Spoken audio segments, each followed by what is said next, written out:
गोपिका जीवनस्मरणं गोविन्दा गोविन्दा। सद्गुरु विठ्ठलदास महाराज की जय। இந்த பிருச்சு மகாராஜா ஜனங்களுடைய க்ஷேமத்தை கருதி பூமியை சரி பண்ணி அப்படி பகவத் ஆக்ஞையில் பகவான் எப்படி ராஜ்ய பரிபாலனம் பண்ண சொன்னாரோ அப்படி அத்தியுதமாக ராஜ்ய பரிபாலனம் பண்ணிட்டு ஜனங்கள் எல்லோரையும் சந்தோஷமாக பார்த்துட்டுருக்கார். இப்படி ராஜ்ய பரிபாலனம் பண்ணிட்டு இருக்கும்போது ஒரு ஆச்சரியத்தை கண்டாராம். என்ன ஆச்சரியம்னா, ஆகாய மார்க்கத்தில் இப்படி யாருமே கூப்பிடாம, பொதுவாக மகான்கள்லாம் இப்படி கூப்பிடாமல் வரமாட்டா, அந்த இடம் பரம பரிசுத்தமாக இருக்கும் நம்ம வரும்போது. இந்த மாதிரி நிறையா விஷயங்கள் இருக்குது. அப்படி மகான்களை கூப்பிடணும், அதுக்கு தகுந்ததை போல அந்த இடத்த நம்ம சித்தம் பண்ணணும்.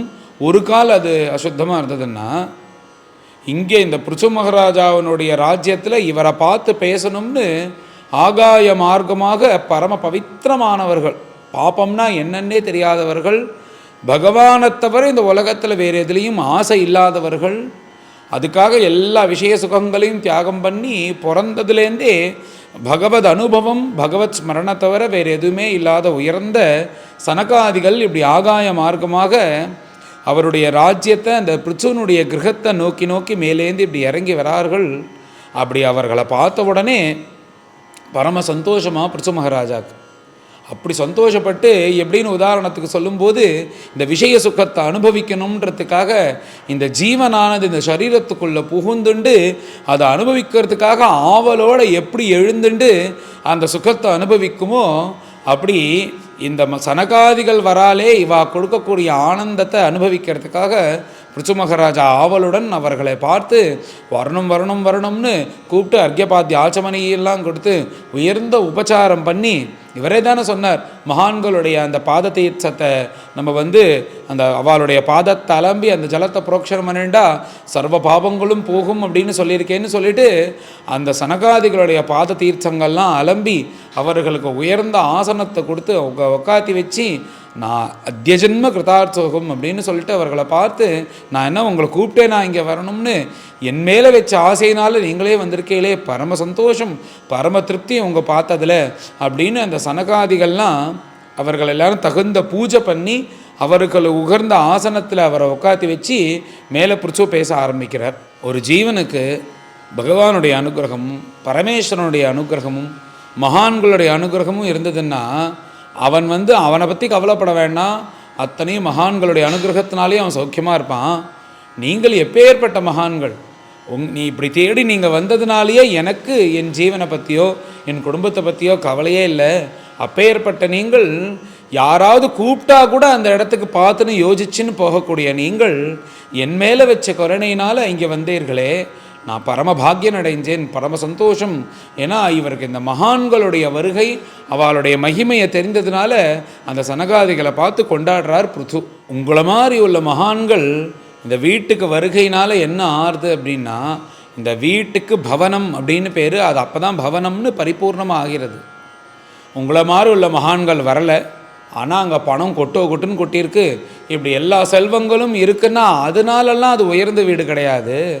என்னை பொறுத்தவரையும் உங்களை மாதிரி மகான்கள்லாம் வராத அந்த வீடு என்னென்னா, எவ்வளோ பணம் இருந்தாலும் எவ்வளோ செல்வம் இருந்தாலும், இப்போ ஒரு காட்டில் ஒரு மரத்தடியில் ஒரு பாம்பு சஞ்சாரம் பண்ணிட்டு இருக்குன்னா அந்த மரத்துலேயும் சஞ்சாரம் பண்ணிட்டு இப்படி சுற்றின்னு இருக்கேன் அந்த பாம்பு, அந்த மரத்துக்கும் இந்த வீட்டுக்கும் எந்த வித்தியாசம் இல்லை.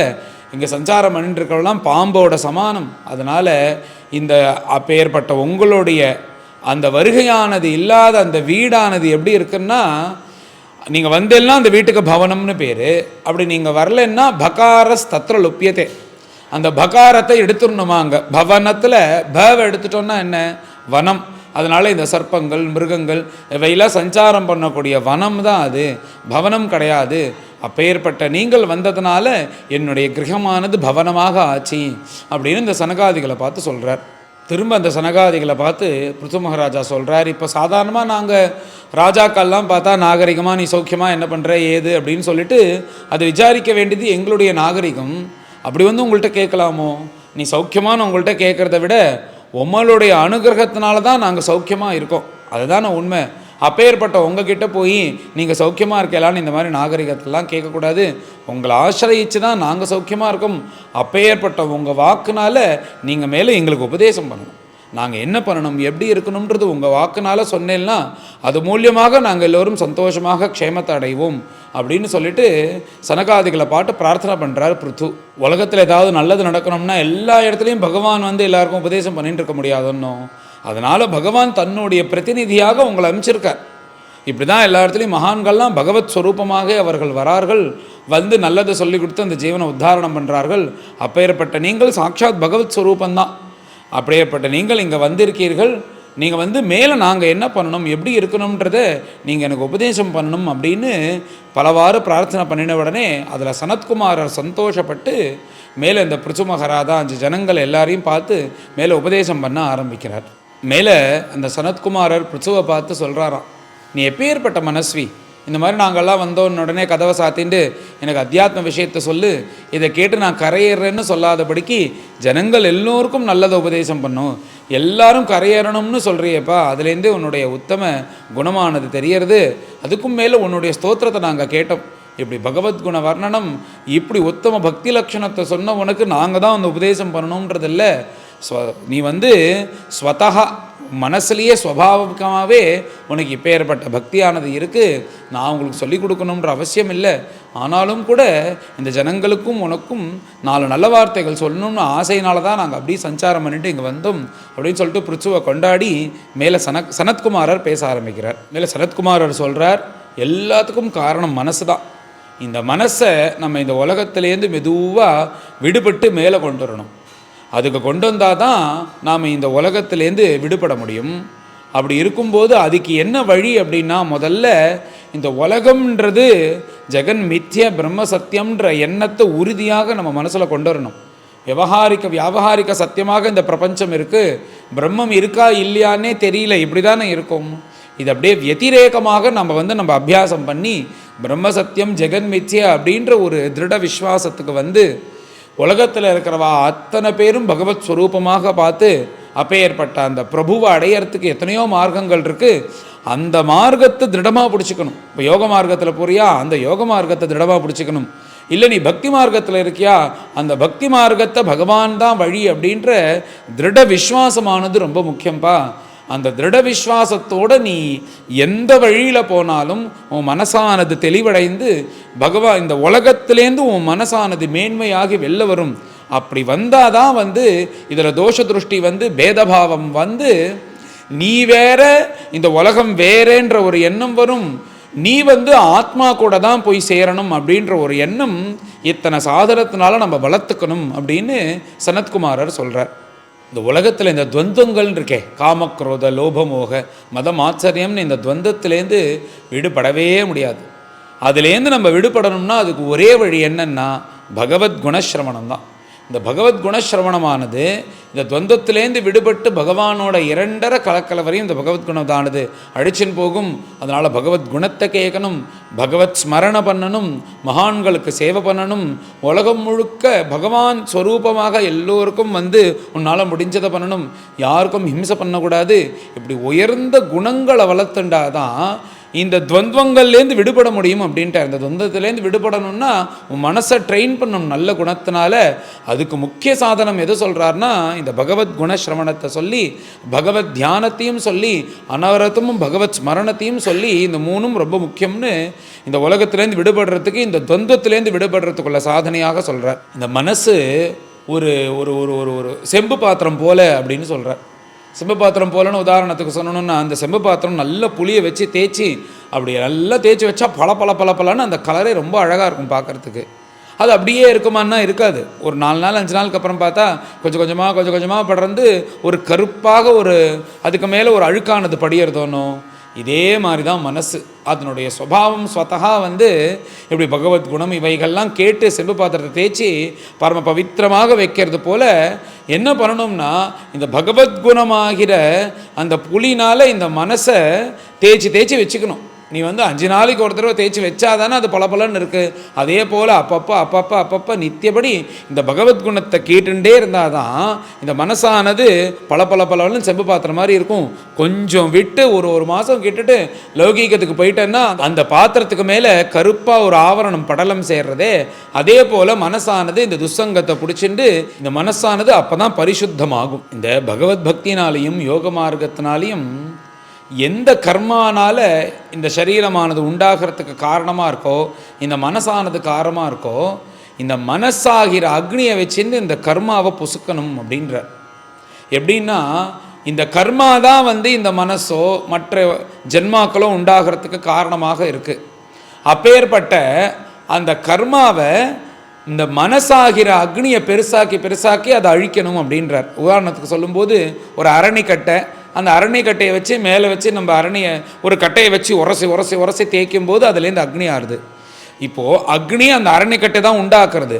அந்த அக்னியை என்ன பண்ணணும்னா அந்த அக்னி பெருசாகி என்ன பண்ணணும்னா அந்த அரணிக்கட்டையை அழிச்சிடணுமா. அந்த அரணிக்கட்டையை அழிச்சிருத்துனா திரும்ப அக்னியானது உண்டாகாதோன்னு. அதுக்கு உதாரணம் இப்படி சொல்கிறாராம். என்னென்னா இந்த அரணிக்கட்டையிலேருந்து தான் அந்த அக்னியானது உண்டாருது. ஆனால் அந்த அக்னியானது பெருசாக உண்டாகி இன்னும் கூட பெருசாகி இந்த அரணிக்கட்டையே அழிச்சிருத்தன்னா திரும்பி அக்னியானது உண்டே ஆகாதோ, அதே போல் இந்த கர்மாக்கள்னால தான் நம்மளுடைய இந்த தேகோத்பத்தி இதெல்லாம் ஆறுது. இந்த மனசாகிற அக்னினால் என்ன பண்ணோம்னா இந்த கர்மாவையே நீ அழிச்சிட்டேன்னா திரும்ப வந்து இந்த அக்னி உண்டாகிறதுக்கா இல்லை அந்த அரணிக்கட்டை இல்லாததுனால இந்த கர்மா இல்லாததுனால பகவானோட இரண்டரை கலந்துருவோம். அதுக்கு எல்லாத்துக்கும் காரணம் மனசு. அந்த மனசை நீ ட்ரெயின் பண்ணணும். அதுக்கு என்ன அப்படின்னா முக்கியமான சாதனம் பகவத் பக்தி, மகான்களுடைய சேவை, யோக மார்க்கம்னு இத்தனை விஷயத்தை சொல்லி திரும்ப எல்லாரும் ஒரே விஷயத்தை தான் சொல்கிறா. அதை அவலம்பிக்கணும். ஏன்னா இந்த பாகவதமே உபதேச கிரந்தம். இது வந்து கதைகளோடு சேர்ந்து நிறைய உபதேசங்கள் தான் வரும். ஏன் திரும்ப உபதேசம்னா இத்தனை உபதேசங்கள் கேட்டும் ஜனங்கள் திருந்த மாட்டேங்கிறாளே. அதனால் அடிக்கடி உபதேசம் தான் நிறையா வரும். அதை கேட்டு ஒரு சம்ஸ்காரம் அதுக்கு திருந்தறதுக்காக. அதனால் ஒரே விஷயத்தை தான் எல்லோரும் சொல்லுவா, அவாவா பாணியில் சொல்லுவா. எல்லாத்துக்கும் மூலம் என்னன்னா மனசு. அந்த மனசை பரிசுத்தமாக்கணும்னா பகவத் தியானம், பகவத் பக்தி, யோக மார்க்கம் இவைகள் எல்லாத்தையும் வச்சுட்டு பகவானை திருடமாக பிடிச்சிக்கணும் அப்படின்னு உபதேசம் பண்ணுற. இந்த மனசுக்கு ரொம்ப பவர்ஃபுல். எல்லாரும் சொல்கிறது அதுதான். இந்த மனசு தான் வந்து என்ன பண்ணுறதுன்னா நம்ம இந்திரியங்கள்லாம் கலப்புறது. இப்போ வந்து கண்ணு பாருன்னு சொல்கிறதுனா கண்ணு பார்க்குறதுக்குள்ள பவர் உள்ளே கொடுத்தா தான் கண்ணு பார்க்கவே முடியும். இல்லைன்னா வந்து அதால் பார்க்க முடியாது. அது எல்லாத்துக்கும் காரணம் மனசாக தானே இருக்குது. இந்த மனசு உள்ளே கலப்புறதுனால இது வந்து எல்லாம் அனுபவிக்கிறது. இந்த விஷய சுகம் அப்படின்ற விஷயம் என்ன பண்ணுறதுன்னா இந்த மனசுக்குள்ளே பூந்துண்டு இந்த சௌக்கியமானது அந்த மனசுக்குள்ளே இருக்கிற இந்த விவேகம், வைராக்கியம், ஞானம் இவைகள் ஏதோ கொஞ்சம் இருக்கிறத போய் இவன்லாம் இருந்தானா நம்மளை வாழ விட மாட்டான் அப்படின்றதுனால இந்த இந்திரிய சுகம், விஷய சுகம் என்ன பண்ணுறதுன்னா முதல்ல அது உள்ளே போய் மனசில் இருக்கிற இந்த விவேகம் அப்படின்றத முதல்ல அறுத்து எரிஞ்சிடுறதான் அவனை. இவன் தான் நம்மளால் இங்கே வாழ முடியாது, இவன் இருந்தானா எதாவது இடைஞ்சல் பண்ணிகிட்டே இருப்பான். இது வேணாம், கண்ணை மூடு, அதை பண்ணு, பஜனை பண்ணு, தர்மம் பண்ணு, இல்லை அப்படின்னு சொல்லிட்டு இப்படி ரூட்டை மாற்றி விட்டுருவான் நம்மளை. நாம் இதுக்காக வரல, இந்திரியத்தினால எல்லாத்தையும் காஃபி சாப்பிட்டு, டிஃபன் சாப்பிட்டு, எல்லா சுகத்தையும் அனுபவிச்சுட்டு இப்படி சௌக்கியமாக இருக்கிறதுக்காக வந்திருக்கோம்னு இப்படி அந்த விஷய சுகம் தான் வாழறதுக்காக என்ன பண்ணுறதுன்னா இந்த விவேகம் இருந்தால் அவன் அப்பப்போ இந்த இடைஞ்சல் பண்ணுவான்னு இதை வெட்டி தூக்கி எறிஞ்சிடுறது. அந்த விவேகம் போனதுனால வைராகம், ஞானம் எல்லாமே போயிடுறது. இது மனசில் இருக்கிறது இந்த விஷய சுகமானது இப்படி பண்ணிடுறது. நாம் அதுக்கு என்ன பண்ணணும்னா எப்படியோ கொஞ்சம் கொஞ்சமாக அபியாசம் பண்ணி பகவத் கிருபையினாலையும் மகான்களுடைய கிருபையினாலையும் அந்த விவேகத்தை உள்ள கொஞ்சம் புனருத்தாரணம் பண்ணணுமா. அந்த புனருத்தாரணம் எப்படி பண்ணணும்னா அதுக்கு தான் பகவத்குணம் கேட்கறது, பகவத் பற்றி ஸ்மரணிக்கிறது, நல்ல விஷயங்களை தெரிஞ்சுக்கிறது, நற்குணங்களோடு இருக்கிறது, மகான்கள்கிட்ட இருக்கிறதுன்றதுனால அந்த விவேகமானது அழிஞ்சு போன விவேகமானது கொஞ்சம் கொஞ்சமாக துளிர் விட்டு வர ஆரம்பிச்சிருதுன்னா இந்த விவேகம் வந்தாலே கொஞ்சம் கொஞ்சமாக அது பெரிய மரமாகி அப்புறம் ஞானம், வைராக்கியம், பக்தி இவைகள் எல்லாம் வரும். அதுக்கு முக்கியமான காரணம் விவேகம். அந்த விவேகத்தை வளர்த்துக்கணும். அதுக்கு சாதனையாக பகவத் குணமும் யோக மார்க்கமும் பக்தியும் இவைகளெல்லாம் சேர்த்து சொல்கிறார். அந்த விவேகத்தை வளர்த்துக்கணும்னு. இந்த பகவன் மாயானது ரொம்ப பொல்லாதது. அது கூடக்கூடிய ஒரு பயத்தையும் கொடுத்துட்டு இந்த உலகத்தில் நம்மளை உழல வைக்கிறது இந்த பகவன் மாயை தான். அந்த மாயையை நீ எப்படி போக்கிக்கணும்னா ஞானமாகிற வெளிச்சத்தோட இந்த மாயையை போக்கிட்டோன்னா நம்மளுக்கு எல்லா விஷயமும் தெரிய ஆரம்பிச்சிடும். உதாரணம்னு சொல்லும்போது அவன் இப்படி ஒருத்தவன் அப்போ தான் ஆற்றுக்குள்ளே வரான். ஆற்றுக்குள்ளே பார்த்தா இருட்டில் கீழே பார்க்குறான், ஏதோ நெலிஞ்சு இருக்குது. அதை பார்த்த உடனே பாம்புன்னு தீர்மானம் பண்ணி பயப்பட ஆரம்பிச்சிட்டான். ஐயோ பாம்பு ஆற்றுக்குள்ளே வந்துட்டு என்ன பண்ணணும்னு தெரியும், அங்கே போகுமா இங்கே போகுமா, எங்கே லைட் இருக்குது சுவிட்ச் இருக்குது அப்படின்னு சொல்லிட்டு பார்த்துட்டு இப்படி போய் டப்புக்குன்னு போய் அந்த ஸ்விட்சை போட்டான்னா அப்புறம் பார்த்தா தெரியறது அது பாம்பு இல்லை. அவன் போகும்போது ஒரு மாலை போட்டிருந்தா அதை அப்படியே கீழே போட்டுட்டு போயிட்டான், குப்பையில் போடாமல். அந்த மாலை அப்படி நெலிஞ்சு கிடக்கான் கீழே. அவன் போட்டுருக்கிற மாலை தான் அது ஒரு பாம்பு ரூபத்தில் இருட்டில் தெரிஞ்சது. இப்போ என்னன்னா இவன் அஜ்ஞானத்தில் இருட்டில் இருக்கிறவள்லையும் அது பாம்பு நினச்சேன்னு பயந்துட்டு உழண்டுன்றான். இப்போ வெளிச்சமாகிற ஞானம் வந்ததுக்கப்புறம் என்னாச்சுன்னா, அடடா இது பாம்பு இல்லை, இது நம்ம தூக்கி போட்ட மாலை தான், இதனால் நம்மளுக்கு எந்த ஹானியும் கிடையாது அப்படின்னு தெரியறதோன்னோ. இது லௌகிகமான திருஷ்டாந்தம். இதே போல தான் இந்த மாயை இருக்கிற பரியந்தம் இந்த கர்மானால, இந்த பயத்தினால, இந்த விஷய சுகத்தினால இப்படி உழண்டுட்டே இருக்கான். ஞானமாகிற வெளிச்சம் அவனுக்கு வந்துருத்துன்னா, அடடா இது எதுவுமே சத்தியம் கிடையாது, பகவான் தான் சத்தியம் அப்படின்றது இந்த ஞானம் தான் கொடுக்க முடியும். அப்பேற்பட்ட ஞானத்தை நம்ம சம்பாதிச்சுக்கணும் அப்படின்னு சொல்கிறார். இப்படி விஷயத்த சொல்லி அந்த பகவான் தான் நம்மளுக்கு கதி. இந்த மாயை தாண்டறதுக்கு அந்த பிரபுவை யாரெல்லாம் சேவிக்கிறான்னா, இந்த உலகத்தில் எதுவுமே வேண்டான்னு இருக்காளே ஞானிகள், எதுவுமே வேண்டாம் அவர்களுக்கு. ஏன்னா பகவானோட இரண்டரை கலக்கக்கூடிய நிலைமைக்கு போய் பிராரப்த வசாத்து சரீரத்தை வச்சுட்டு இருக்கிறவா, அப்போ கூட எதுவுமே வேண்டான்னு இருக்கிற நிலையில் கூட அவர்கள் இப்படி சஞ்சாரம் பண்ணிட்டு போவா. புருஹி முகுந்தேதி அப்படின்னு இந்த மாதிரி பாடிட்டு போகிறான்னா அதுக்கு என்ன காரணம்னா, அவர் பகவான் காப்பாற்றணும்னு எதுவானு எந்த எண்ணமும் கிடையாது. அவர்கள் அந்த பிரம்மரசத்தை அனுபவித்து அந்த வாசனையானது ஏறி ஏறி ஏறி ஏறி அந்த பகவானை ஸ்துதிக்காமல் பாடாமல் அவளால் இருக்க முடியாது. அப்படி ஞானிகள் கூட அந்த பகவானை சேவிக்கிறாப்பா. அப்போ ஏற்பட்ட பகவானை ஆசிரியிச்சாதான் நம்ம இந்த மாயை தாண்ட முடியும்னு சொல்லிட்டு, இந்த சம்சார கடலானது ரொம்ப ஆழமானது. அந்த ஆழமாக இருக்கிற சம்சார கடலை தாண்டணும்னா ரொம்ப கஷ்டம். போராதுக்கு 6 முதலைகள் இருக்கான் நம்மளை போக விடாதபடிக்கு. அது கிட்ட போனால் விழுங்கிறதுக்கு என்னன்னா காம குரோத லோப மோக மத மாத்சரியம் அப்படின்ற கூட 6 முதலைகள் அந்த சமுத்திரத்தில் சஞ்சாரம் பண்ணிட்டு இருக்கு. நாம் இப்படி அதை தாண்டி போகணும்னு நினச்சாலும் எப்படியோ காலை பிடிச்சி இழுத்து நம்மளை கீழே தள்ளிகிட்டே இருக்கு. அப்படி இந்த 6 முதலைகள் நீ தாண்டணும்னா இதுக்கு ஒரே வழி பகவத் பக்தி, பகவத் குணம் அப்படின்ற ஒரு ஓடையை எடுத்துட்டு இப்படி பகவத் ஸ்மரணத்தோடையே இப்படி பகவத் பக்தி பகவத் குணம் என்ற துடுப்பாக இந்த ஓடையில் உட்காந்துட்டு அப்படி நீ சஞ்சாரம் பண்ணேன்னா இந்த ஆழமாக இருக்கக்கூடிய இந்த சம்சார சாகத்திலையும் அந்த முதலைகளையும் தாண்டி அக்கறைக்கு போய் பகவானுடைய சரணாரவிந்தமாகக்கூடிய அதில் சேர்ந்துட முடியும். அதுக்கு ஒரே வழி இந்த பகவத் பக்தி, பகவத் குணஸ்ரவணம், யோக மார்க்கம்னு இப்படி எல்லா விஷயத்தையும் சொல்லி இதை எல்லோரும் நம்ம சுவாபாவிகமாக கொண்டு வரணும்.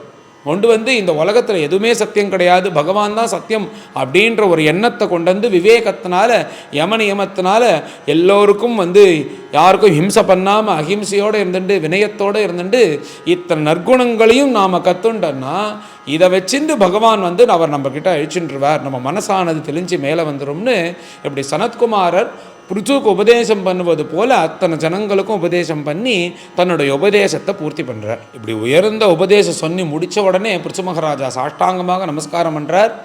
எல்லோரும் சாஷ்டாங்கமாக நமஸ்காரம் பண்ணுறாளாம். இப்போது சொன்ன விஷயத்தே சொன்னாலும் யார் சொல்கிறார்கள், எப்படி சொல்கிறார்கள் அப்படின்ற விஷயம் இருக்குது. இப்போ உபதேசம் கேட்குறோன்னா இப்போ சாதாரண வல்வா இப்போ என்ன மாதிரி இருக்கிறவா சொன்னான்னா அந்த சமயத்தில் மனசு சமாதானமாக இருக்கும், எப்பயாவது கேட்டோன்னா சமாதானமாக இருக்கும். ஆனால் அந்த நிலைகள் உயர்ந்து உயர்ந்து உயர்ந்து பெரிய மகான்கள் சொன்னான்னா அவர் சொல்லக்கூடிய ஒவ்வொரு வாக்கானது அந்த மனசுக்குள்ளே அப்படியே உறுத்தின்றே இருக்கும், அது ஊறிண்டே இருக்குமோனோ.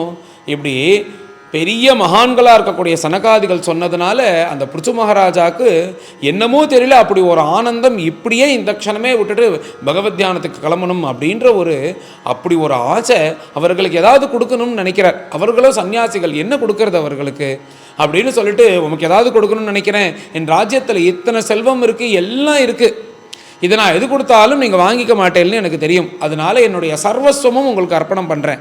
என்னுடைய ராஜ்யம், என்னுடைய மக்கள், என்னுடைய கஜானாலாக இருக்கிற அத்தனை பணம், எனக்குன்னு இருக்கிற இந்த 7 தீபங்கள் எல்லாம் உமக்கு சொந்தம். உமக்கு சாசனம் பண்ணுவது போல எழுதி கொடுத்துட்றேன். கடைசியாக இந்த உயிரானது இருக்கே, அந்த உயிரும் உங்களுக்கு நான் அர்ப்பணிக்கிறேன். நீங்கள் என்ன இப்படி ஒரு உபதேசம் பண்ணுறீர்களே, வந்து உபதேசம் பண்ணன்னா என்ன, உபதேசம் முடித்த உடனே அவன் கவர் நிறையா சம்பாவனை கொடுப்பான், நம்மளை சன்மானம் பண்ணுவான், இவன் வந்து நம்ம புகழ்வான்றதுக்காகவா நீங்கள் வந்து உபதேசம் பண்ணுறீர்கள்?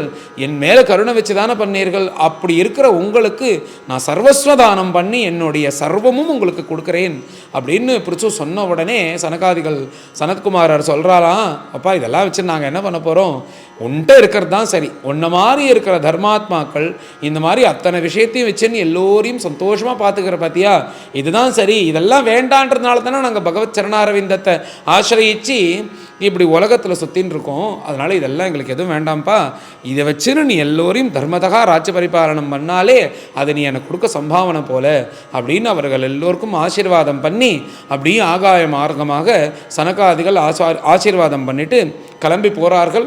அவள் போகக்கூடிய அந்த மார்க்கத்தையே பிரிச்சு பார்த்துட்டு கண்ணும் கண்ணீருமாக அவர்கள் நமஸ்காரம் பண்ணிகிட்டே பார்த்துட்டு இருக்கார். இப்போ ஏற்பட்ட உபதேசம் கேட்ட உடனே அவர் மனசானது துடிக்கிறதா வந்து போய் தான் வந்து இப்படி உடனே பகவத் தியானம் பண்ணி பகவத் சரணாரவிந்த அடையணும்னு, ஆனால் கடமைகள் இருக்கிறதுனால தன்னை அப்படி தன்னுடைய ஆஸ்வாசப்படுத்திண்டு மேலே ராஜ்ய பரிபாலனம் பண்ணுறார், தர்மத்தகா ராஜ்ய பரிபாலனம் பண்ணுறார். தன்னுடைய பாக்கியத்தை நினச்சி சந்தோஷப்படுறார். நம்ம யாரையுமே இப்படி போய் கூப்பிடாம நாம் நம்ம கடமையை செய்யும்போது இத்தனை மகான்கள் பகவானே தேடி வராரே, இவர்களுடைய கிருபைகள், இவாளுடைய கிருபையானது எப்படி அலாதியாக இருக்குன்னு தன்னுடைய அந்த வந்த அந்த கிருபையை நினச்சி அப்படி ஒரு சந்தோஷப்படுறார். அதுக்கும் மேலே தனக்கு இப்படி பண்ணினாலே அப்படின்னு சொல்லிட்டு அதனால சந்தோஷப்படுறார். இத்தனை போகபோக்கியத்தை அனுபவித்தாலும் இத்தனை உபதேசத்தை கேட்டதுனால கடமைக்காக அத்தனையும் செய்கிறாரே தவிர இதில் எந்த நாட்டமும் இல்லாமல் இப்படி உயர்ந்த ராஜாவாக இருந்து கொண்டு அவர்கள் செய்யக்கூடிய காரியம் எல்லாத்தையும் கடமையாக செஞ்சு கொண்டு இப்படி தர்மத்தகா ராஜ்ய பரிபாலனம் பண்ணுறாராம். அவர் எப்படி இருக்கார்னா, இத்தனை போகபோக்கியத்தை அனுபவிச்சு ராஜ்ய பரிபாலனம் பண்ணாலும் எதுவும் சாஸ்வதம் இல்லை. என்றைக்கோ ஒரு நாள் நம்ம கிளம்ப போகிறோம், பகவான் தான் சாஸ்வதம்ன்ற மனசில் வந்து அது ஒரு பக்கம் ஓடிண்டே இருக்குது, அதுதான் சாஸ்வதம்னு. அதை நோக்கி தான் அவர் பயணிச்சுருக்கார். இதெல்லாம் கடமைக்காகன்னு இப்படி பண்ணிட்டு இருக்கார். அப்படி உயர்ந்த மகாராஜாவாக ராஜ்ய பரிபாலனம் பண்ணிட்டு இருக்காருன்னு இந்த பிருசுவை பற்றி வர்ணிக்கிறார் மைத்ரேயர். இப்படி அந்த பிருசு மகாராஜா ராஜ்ய பரிபாலனம் பண்ணக்கூடிய அந்த அழகை ராமச்சந்திர பிரபு பரிபாலனம் பண்ணும்போது எப்படி வர்ணிக்கிறாரோ அந்த மாதிரி வர்ணிக்கிறார். எப்படி ராஜ்ய பரிபாலனம் பண்ணுறாருனா, இப்படி தண்டிக்கிறதுல ஒருத்தர் தர்மதகா தண்டிக்கணும்னா யமதர்மராஜா போல தண்டிக்கிறார். தேஜஸ் பார்த்தா அக்னி போல இருக்குது, அவருடைய பிரம்மவர்ச்சஸ் பார்த்தா சூரிய பகவான் போல இருக்கார். இப்படி பொக்கிஷத்தங்கள்லாம் அந்த அடக்கி காப்பாற்றி வைக்கிறதுல வருணன் மாதிரி இருக்கார், ஞானத்தில் ப்ரகஸ்பதி மாதிரி இருக்கார், பொறுமையில் பூமி போல இருக்கார், எல்லோருக்கும் அனுகிரகம் பண்ணுறதுல பரமேஸ்வரன் போல இருக்கார், எல்லோரையும் கட்டி காக்கிறதுல மகாவிஷ்ணு போல இருந்துட்டு எல்லோருக்கும் தர்மத்தகா ராஜ்ய பரிபாலனம் பண்ணி அப்படி ஒரு ராஜ்ய பரிபாலனம் பண்ணுறார் அப்படின்னு சொல்லிட்டு எல்லா ஜனங்களும் கொண்டாடுறார்கள். இப்படி ஒரு ராஜ்ய பரிபாலனத்தை பார்த்து ஜனங்கள்லாம் பரம சந்தோஷப்படுறாலாம். இப்படி பண்ணுறாரு ராஜ்ய பரிபாலனம் அப்படின்னு சொல்லிட்டு அவர்களுக்கெல்லாம் அப்படி ஒரு சந்தோஷப்பட்டு அந்த ராஜாவை கொண்டாடி சாக்ஷாத் மகாவிஷ்ணு எப்படி இந்த உலகத்தை காக்கிறாரோ அப்படி காக்கிறார் அப்படின்னு சொல்லிட்டு எல்லோரும் சந்தோஷப்படுறார்கள். அதுக்கு மேலே இந்த உலகத்தில் இருக்கிறவா அத்தனை பேருக்கும் இந்த பிருத்தினுடைய கீர்த்தியானது தெரியறதான். வெளியில் சஞ்சாரம் பண்ணுறவர்கள், ஆற்றுலேயே இருக்கக்கூடிய தர்மபத்னிகள், அந்த ரிஷிபத்னிகள் பரியந்தம் இப்படி யார் இந்த ராஜா இப்படி ஒரு ராஜ்ய பரிபாலனம் பண்ணுறாரே, தர்மத்தகா இருக்காரே, நம்மளுக்கு வேணுங்கிறதெல்லாம் அந்த அந்தந்த சமயத்தில் எல்லாம் மழை பெய்யறதும் வெயில் அடிக்கிறதும் இதெல்லாம் சரியாக இருக்கே, இப்படி ஒரு ராஜாவா இப்படி ஒரு ராஜாவா அப்படின்னு சொல்லிட்டு அந்த பிருச்சுவை எல்லோரும் கொண்டாடுவது போல உயர்ந்த ராஜாவாக இவர் இருக்கார். நம்மளுக்கு வந்து ராஜான்னா ராமர் தான் ராஜா அப்படின்றது போல நம்ம எல்லோருக்கும் தெரியும். அப்படி ஒரு ராஜ்ய பரிபாலனம் பண்ணார் அப்படின்றது தெரியும். அப்படி ராமருக்கு துல்லியமாக இந்த பிருச்சு மகாராஜாவானவர் ராஜ்ய பரிபாலனம் பண்ணியிருக்கார். அது பாகவதத்தை பார்த்தா தான் தெரியறது. எப்படி ஜனங்களுக்காக தன் குழந்தைகளை காப்பாற்றுவது போல காப்பாற்றி இப்படி ஒரு ராஜ்ய பரிபாலனம் பண்ணார் அப்படின்றது அந்த பிருச்சு மகாராஜாவினுடைய சரித்திரம். அவர் இப்படி பண்ணிட்டு இருக்கார் அப்படின்றதோட இந்த அத்தியாயமானது பூர்த்தியாகிறது. மேலே எல்லோரும் கலந்து பாராயணம் பண்ணுவோம். அத்வாவிம்சோऽध्यायः மைத்ரேயம் வாச ஜனேஷு பிரகிருணத்ஸ்வேவம் ருச்சும் ருச்சுலவிக்ரமம் தத்ரோபஜக்முஹு முனயः சத்வாரः சூர்யவர்ச்சசः தாம்ஸ்து சித்தேஸ்வரான் ராஜா व्योम्नः अवतरतोर्चिषा लोकान् पापान् कुर्वत्या सानुगो अचष्टलक्षितान् तद्दर्शन उद्गतान् प्राणान् प्रत्यादित्सुरिवोत्थितः ससदस्यानुगो वैन्यः इन्द्रियेषु गुणानिव गौरवात् यन्त्रितः सभ्यः प्रश्रयानतकन्धरः विधिवत् पूजयां चक्रे गृहीत अद्यर्हणासनान् तत्पादशौचसलिलैः मार्जितालकबन्धनः तत्र शीलवतां वृत्तम् आचरन् मानयन्निव हाटकासन आसीनान् स्वधिष्ण्येष्विव पावकान् श्रद्धासंयमसंयुक्तः प्रीतः प्राह भवाग्रजान् पृथुरुवाच अहो आचरितं किं मे मङ्गलं मङ्गलायनाः यस्य वो दर्शनं ह्यासीत्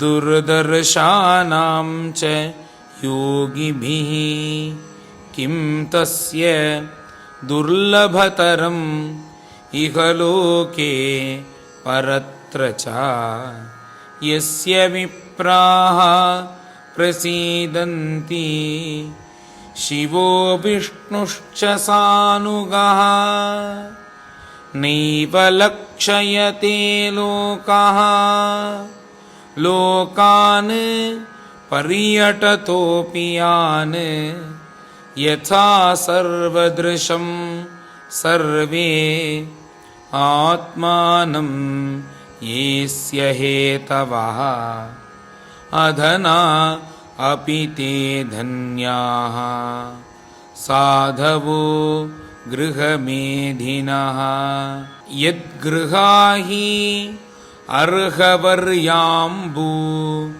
तृणभूमीश्वरावराः व्यालालय द्रुमा वै तेऽपि अरिक्ताखिलसम्पदः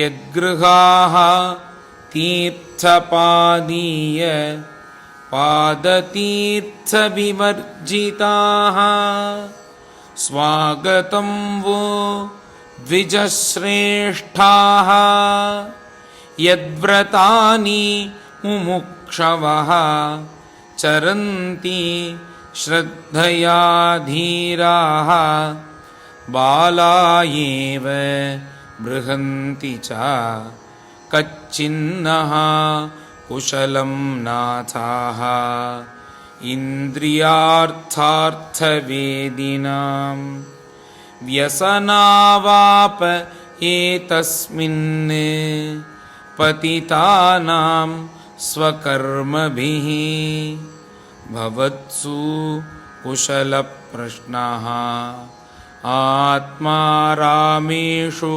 नेष्यते कुशला यत्र न सन्ति मतिवृत्तयः तदहं कृतविश्रम्भः सुहृदो वः तपस्विनां सम्पृच्छे भवयेतस्मिन् क्षेमः केनाञ्जसा भवेत् व्यक्तम् आत्मवताम् आत्मा भगवान् आत्मभावनः स्वानाम् अनुग्रहाये मां बुद्धरूपी चरत्यजः मैत्रेयोवाच पृथोस्तत्सूक्तम्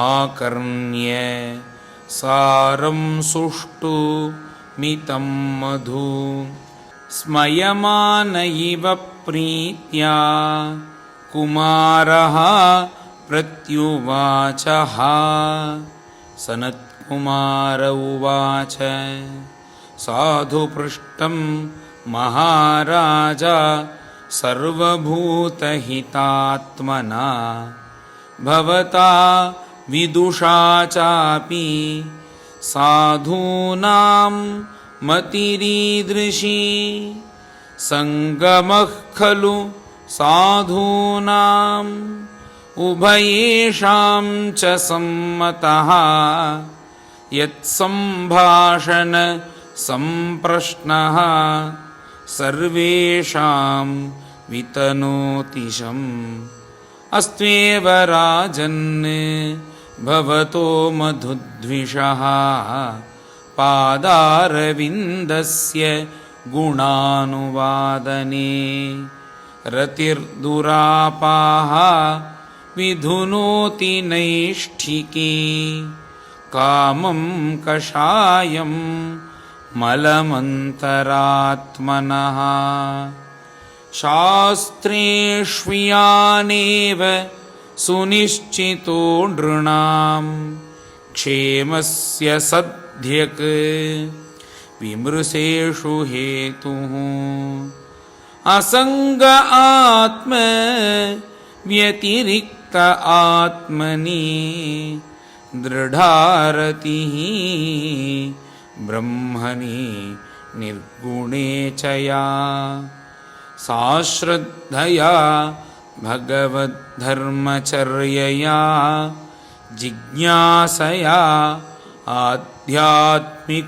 आध्यात्मिकयोगनिष्ठया योगेश्वर उपासनया च नित्यं पुण्यश्रवः कथया पुण्यया च अर्थेन्द्रियारामस गोष्ठ्यतृष्णया तत्सम्मतानाम्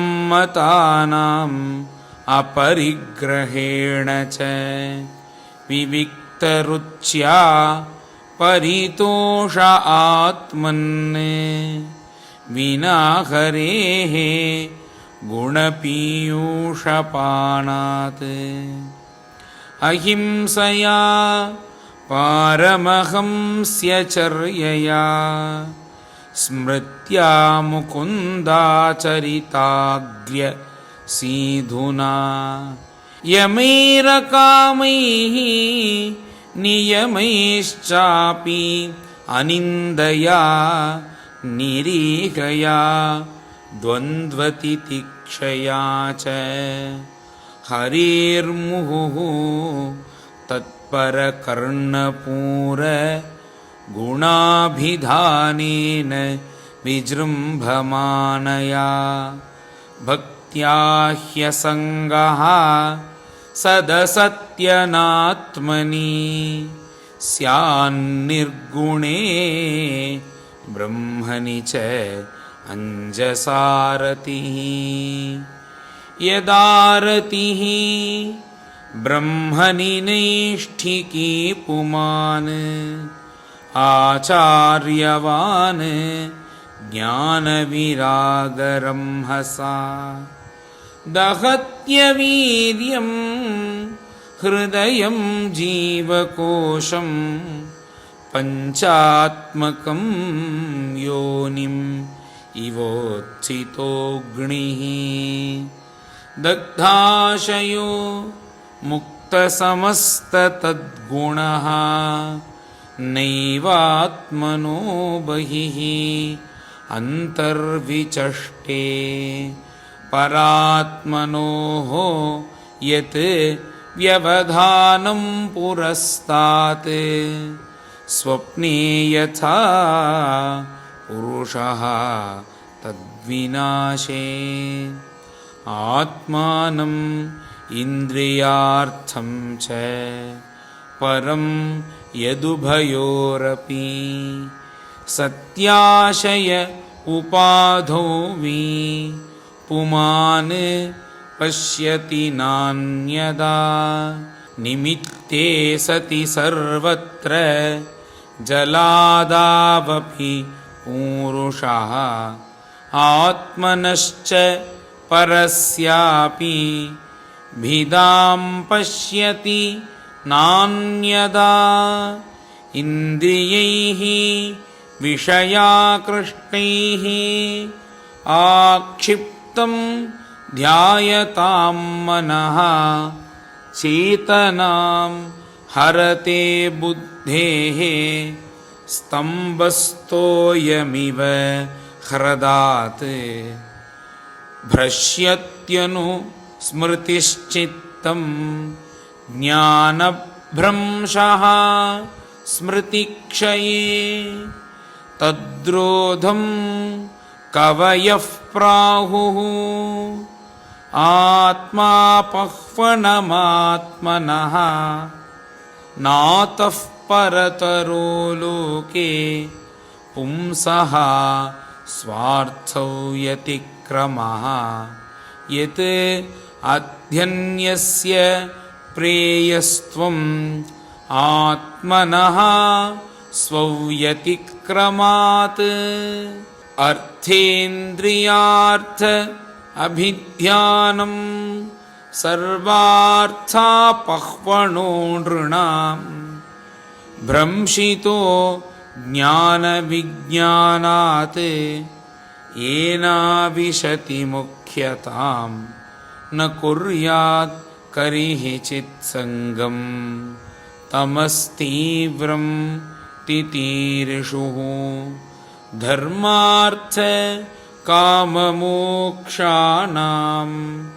यदत्यन्तविघातकम् तत्रापि मोक्ष एवार्थ आत्यन्तिकतयेष्यते त्रैवर्ग्योऽर्थः यतो नित्यं कृतान्तभयसंयुतः परे वरे च ये भावाः गुणव्यतिकरादनु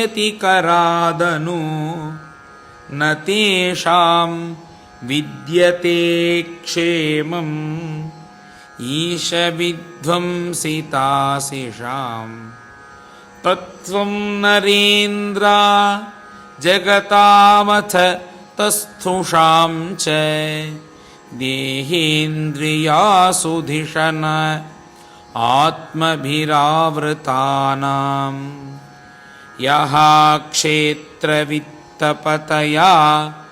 हृदि विश्वगाविः प्रत्यक्षकास्ति भगवान् तमवेहि सोऽस्मि यस्मिन्निदं सदसदात्मतया विभाति मायाविवेकविधुति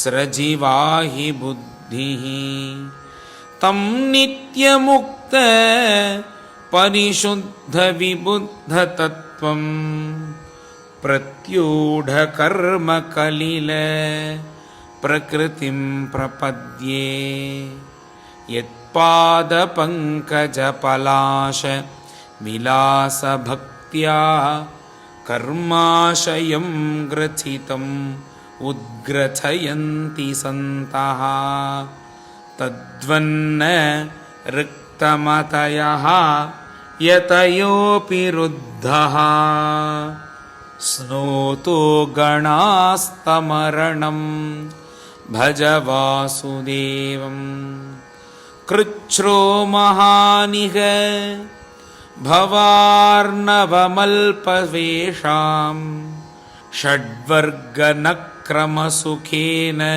तितीरशन्ति तत्त्वं हरेः भगवतः भजनीयमङ्घ्रिं कृत्वोडुपं व्यसनम् उत्तरदुस्तरार्णम् मैत्रेय उवाच स एवं ब्रह्मपुत्रेण कुमारेण आत्ममेधसा दर्शितात्मगतिः सम्यक् प्रशस्य उवाच तं नृपः।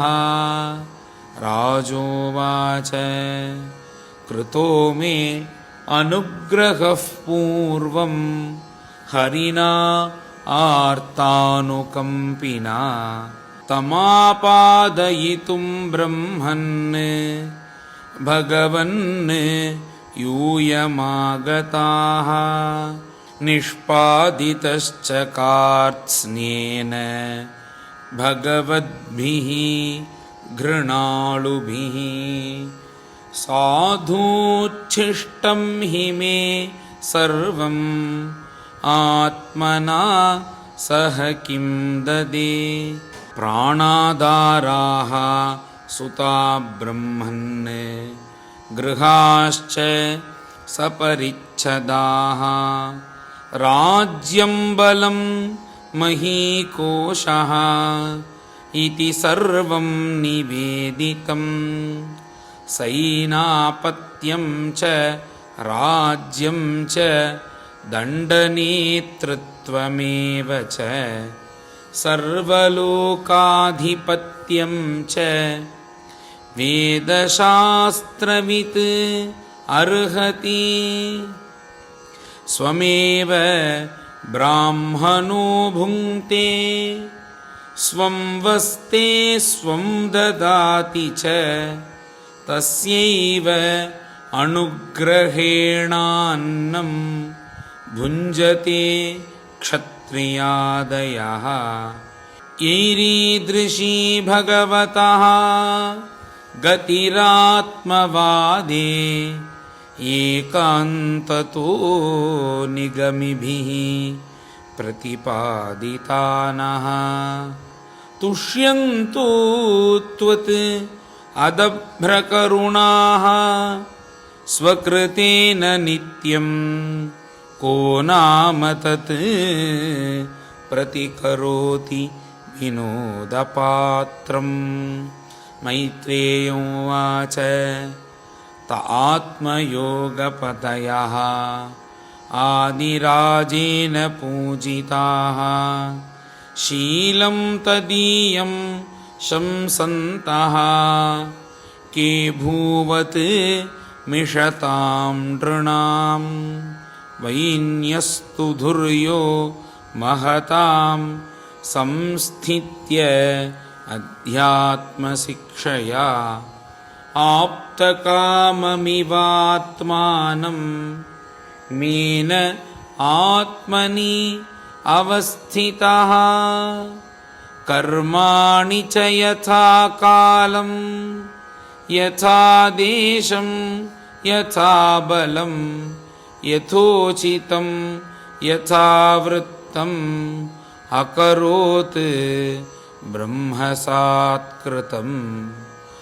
फलं ब्रह्मणि विन्यस्य निर्विषङ्गः समाहितः कर्माध्यक्षं च मन्वाणः आत्मानं प्रकृतेः परं गृहेषु वर्तमानोऽपि स साम्राज्य श्रियान्वितः नासज्जत इन्द्रियार्थेषु निरहं मतिः अर्कवत् एवम् अध्यात्मयोगेन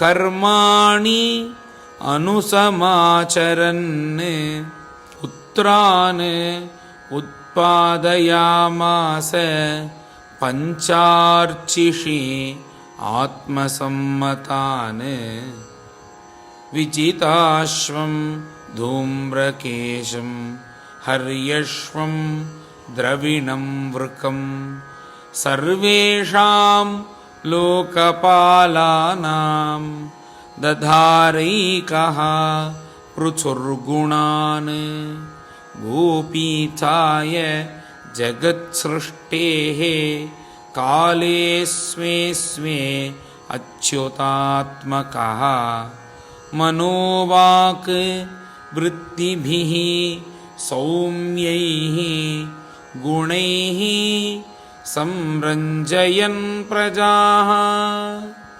राजेत्यधात् नामधेयं सोमराज इवापरः सूर्यवत् विसृजन् गृह्णन् प्रतपंश्च भुवो वसु दुर्धर्षः तेजसेवाग्निः महेन्द्र इव दुर्जयः तितिक्षया धरित्रीव द्यौरिव अभीष्टदो नृणां वर्षति स्म यथा कामं पर्जन्य इव तर्पयन् समुद्र इव दुर्बोधः सत्त्वेन अचलराडिव धर्मराडिव शिक्षायाम् आश्चर्ये हिमवानिव कुबेर इव कोशाढ्यः गुप्तार्थः वरुणो यथा मातरिष्वेव सर्वात्मा बलेन सह सौजसा अविषह्यतया देवः भगवान् भूतराडिव कन्दर्प इव सौन्दर्ये मनस्वी मृगराडिव वात्सल्ये मनुवत् नृणां प्रभुत्वे भगवानजः बृहस्पतिः ब्रह्मवादे आत्मवत्वे स्वयं हरिः भक्त्या गोगुरुविप्रेषु